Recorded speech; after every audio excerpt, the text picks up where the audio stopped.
Pero ako may na-meet akong gano'n, na first and last nila yung isa't isa. Yung pinakasalan niya, yun na yung first niya. Parang si Casey Tandingan at saka si ano, Casey Tandingan at saka si ano ba pangalan? TJ Monterde. Si Casey Tandingan, first and last love niya si TJ Monterde, kagi. O ano. Matino talaga yun, si Casey Tandingan. Wala kang alangan man lalaki pa si Casey, eh, TJ na yun.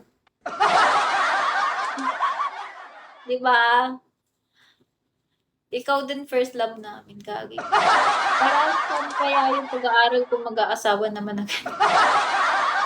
Rare, 'di ba rare? Oo, rare talaga yung mga ganong babae. Gagi kung lalaki ako siguro, magiging kagaya din ako ni TJ na ang jojowain ko is malaki si Tandingan. Grabe naman kasi. Like, talented, matalino, sa ano, sa UP ata nag-aaral si Casey, tas talented pa, tangina talaga. Baka naman talaga merong sikreto sa buhay, pero dapat kasi ang opinion ko lang yan siguro mas healthy. Dapat kasi ang opinion ko lang yan siguro mas healthy na. Ano healthy? Healthy na ano? Hindi na tuloy. Thank you, Dadsky. Healthy na ano? Na ganyan ka hindi yung itatago mo. Ah! Hinantay ko talaga yung patuloy niya. Hindi natapos yung sentence.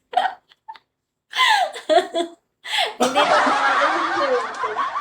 Oo, totoo. Wag itago. Totoo yun. Oo, wag mo itago yung kulo mo. Tama. Tama naman. 'Di ba?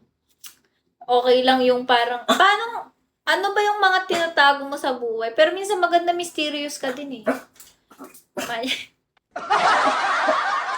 Ano, Tetsu, taol naman tong aso na to. Sabihin mo sa partner mo na manyak ka. Tama. Oo, pag mga lalaki. Pero kasi naturally, ang lalaki manyak talaga yan. Pero depende na lang sa mamanyakin niya. Depende na lang kung manyak sa lahat siya o manyak lang sa jowa. Oo.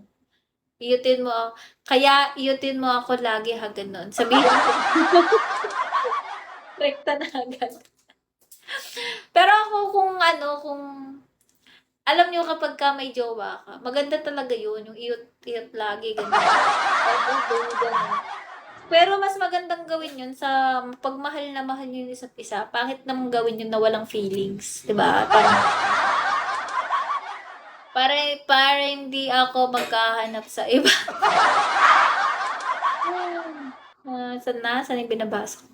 Kasi lahat talaga ano, meron tayong sekreto. True, makipagpustahan ako.